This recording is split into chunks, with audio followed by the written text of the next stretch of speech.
This is the most underrated Spider-Man trilogy.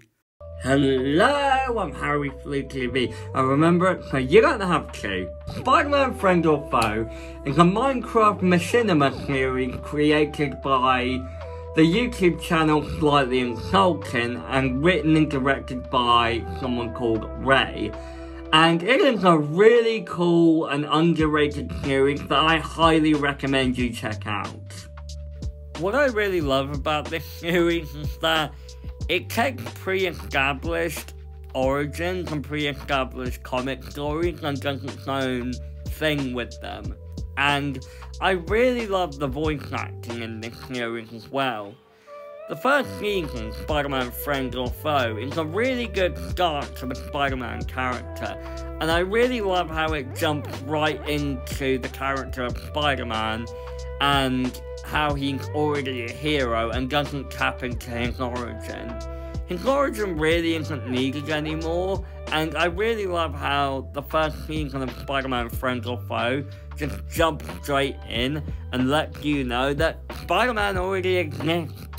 The voice acting is really good in this as well. Mr. MC is particularly really good at emulating and projecting the characteristics of Spider-Man and his emotions in his voice acting. What I also love about the Spider-Man Friend or Foe trilogy is the character development. And I think the best characters that get the most development are Flash Thompson and Herman Schultz, aka The Shocker.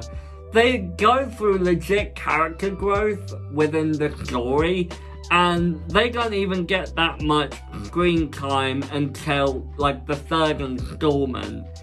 I think they are the best characters in this trilogy just because of how much they've developed and how well written they are. What I think is also really great about this series is the character writing. I mean, the characters in the Spider-Man Friend or Foe trilogy are genuinely really well written. Like, Spider-Man in particular, Peter is really likable and it's actually very well written. Like, it feels like he was ripped straight from the comics, or at least from the Spectacular Spider-Man show. And the relationship between Peter and Gwen, I love that. I love the relationship of Peter and Gwen in this series. It's genuinely well built, and it's very well built upon and put together. And it makes what happens later on in the series all the more tragic. I'm sure for some die-hard comic book fans, you know what I'm talking about, but I won't spoil it for you. Also, I really love the character development between Flash and Peter. Flash Thompson was never really an interesting character to me. I mean, I'm not really a massive comic book reader. Apparently he does develop into an ally for Peter in the comics, but I've never actually seen that get adapted on screen. So, the dynamic between Flash and Peter and the character development Flash Thompson has, it's really good and it's really charming to see. I think it's probably one of the best bully redemption arcs I've seen in a while, and it's actually a bully redemption arc that's written well. What's also great about this series is how well written the stories and characters are. Like, there are some genuinely emotional moments, and there's a moment in season 2 which didn't make me cry, but it did get me choked up, and the same thing also happened in season 3. And yeah, there are some genuinely emotional gut punches in this show, and I really love that. I also love that it acts as both a trilogy, a TV show trilogy, as well as a movie trilogy. I thought that was really neat.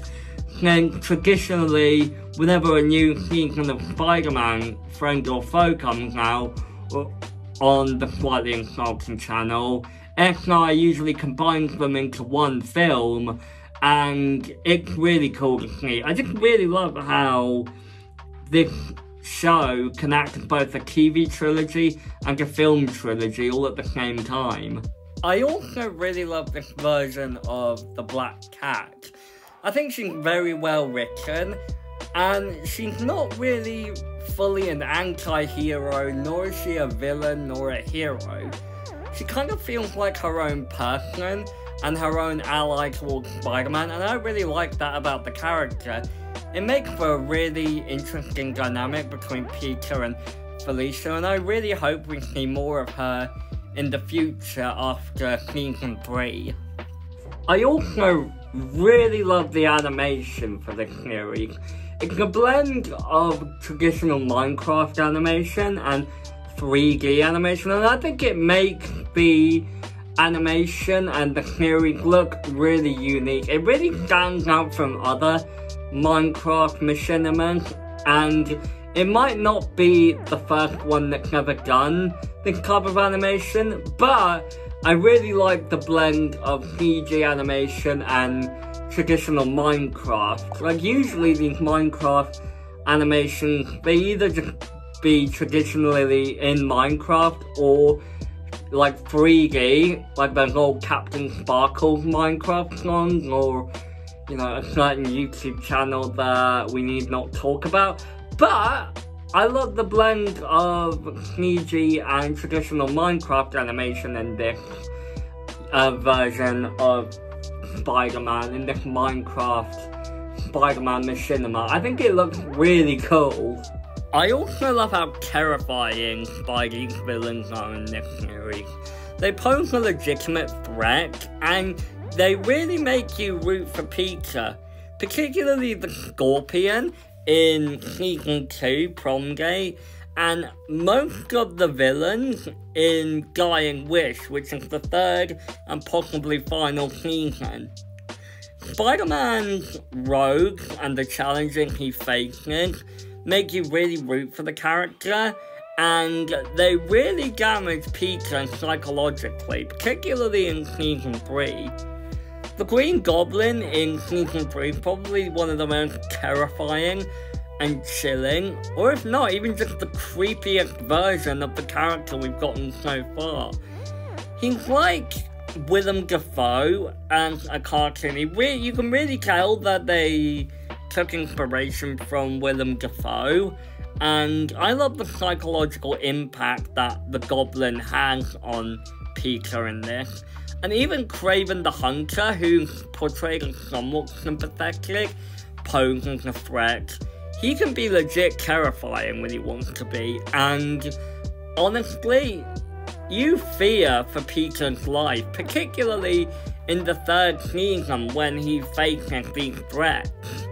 They are legitimately terrifying, and even though Kraven is posed and somewhat sympathetic, he's still a baddie. He's still a bad guy, and I love that they portray that.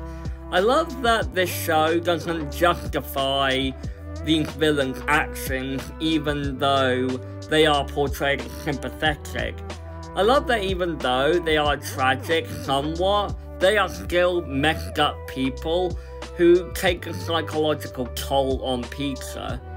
Particularly these versions of the Green Goblin and Kraven. I also like this version of the Lizard and think it's a very unique and refreshing take on the character that we haven't seen on screen yet. And I love that about this version of the Lizard. Overall, the Spider-Man Friend or Foe trilogy is underrated as hell, and I highly recommend you check it out. It's heartwarming, it's action-packed, and it is really well written. I highly recommend you look up Slightly Insulting and watch the whole series for yourself, because what I've just revealed only scratches the surface, and the reason why I didn't go full spoiler on this show is because you should definitely check it out for yourself. I will leave a link to the whole series in the description, or you can just look up the Slightly Insulting YouTube channel, or just look up Slightly Insulting, Spider-Man Friend or Foe. But either way, it's a really good series, and I highly recommend you check it out. But with that being said, what do you think of Spider-Man Friend or Foe? Do you like it? Do you hate it?